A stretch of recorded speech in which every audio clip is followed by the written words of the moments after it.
Here we go. Yeah. Greetings, everyone. I am Sadia King. As we know from the gratitude group, education consultant, I'm so excited to be here, to find my path, to, like my sister said, get rooted in exactly where I'm supposed to be. So I feel like I'm in the right place. So thank you. Today, I wanted to talk to you about something that I experienced as an educator, and maybe you have too. One of the hardest things that I experienced, it wasn't working with those low students who had literacy issues, or maybe were 2 or 3 levels below their reading level, right? Anybody else had those kind of students?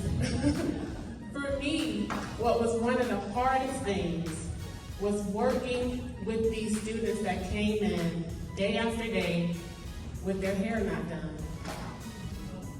with clothes that were dirty because nobody took the time to wash them, with shoes that were too tight because they outgrew them. And what I learned after just observing it, I had to look at myself and say, why does this bother me? You know, we want to help everybody, but we can't as educators. We learned that too. But why does it bother me? And it was because of the standard that I think that my parents, my mom, and my grandmother gave me growing up. To really take care of yourself, to clean up after yourself. So when you get up in the morning, they taught you to wash your face, right? They taught you to make sure your hair is looking all right. But what happens to those students when nobody teaches them that? What happens to those children when nobody teaches them that? And so not only should we be starting with our personal families and what's going on in our household, we have to have a methodology to reach these communities and really impact them. And so the word that I wanted to share with you today actually was birthed out of that feeling of kind of, how can I help my community? How can I help parents that are so busy sometimes they might not be paying attention to the children's clothes need to be washed. They're not paying attention to, you know, Tommy can't fit those shoes anymore.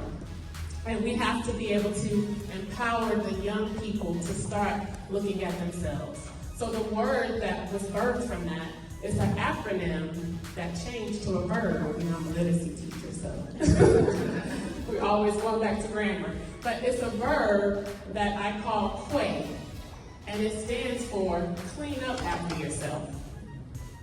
Simple. Something simple that we probably say all the time, but somewhere along the lines, a lot of our students did not learn that lesson. So when they finish eating their hot Cheetos, they throw the bag out the window, right? When they leave our classrooms, they leave a mess behind them because they don't value their environment. So the 3 words that came to me is using that verb, cuay, clean up after yourself, is to really teach young people and communities to cuay your world. And that will start in the classroom, that will start in the homes, but eventually it'll be in our communities. One of the things that we notice a lot of time, I bet I could drive around St. Louis right now, and we'll know what are the low-income communities. How do we know? How do we know? Trash, clutter, a lot of times disorganization. And so when students walk out of their home or when they walk to school and they get used to those kind of environments, it impacts them. It really impacts them. And so there are certain things that we have to be able to teach our young people. And I wanted to share a couple of statistics with you about that. So studies show that taking care of hygiene and maintaining a clean environment actually reduces stress and anxiety.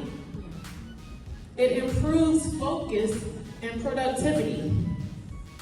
It enhances the mood and your happiness, right? And it also aids in better sleep quality. Do our children need these things? I know my children do, right? And some of our adults need it too. And so again, I'm back to that word. It's cuaying. It's clean up after yourself. It's a standard of living for humanity that somewhere along the line, we lost it. We lost it. We used to care about our communities, but now we leave a trail behind us. I'll ask my students, if the aliens came down to Earth right now and they looked at us, would they think we were an intelligent species? Right?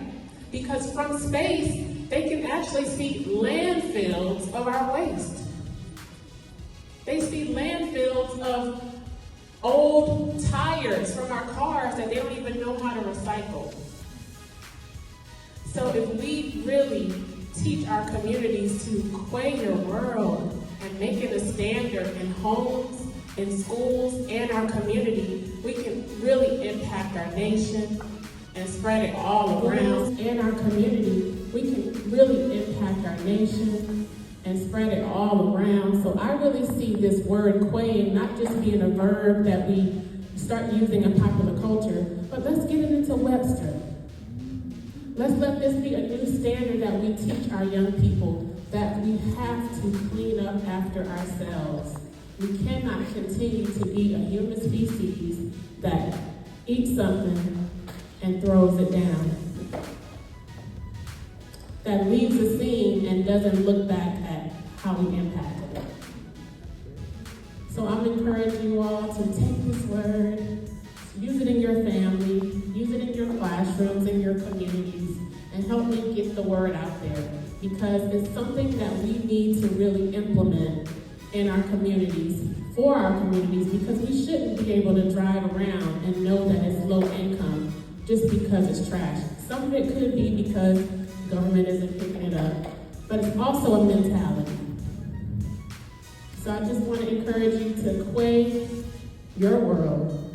I do have this book that I wrote about it, and it was, like I said, birthed from being in those environments and seeing these young people where I couldn't necessarily pull every little girl aside and teach them about hygiene and how to handle when your menstrual starts. I can't tell them that. Some of them are grown people right now, ladies, that don't know how to wipe themselves properly. It's a hygiene issue, it's an organization issue, and those kind of organization skills and issues do impact our education, our family, and our community. So, cuay your world. Thank you. Good work, y'all.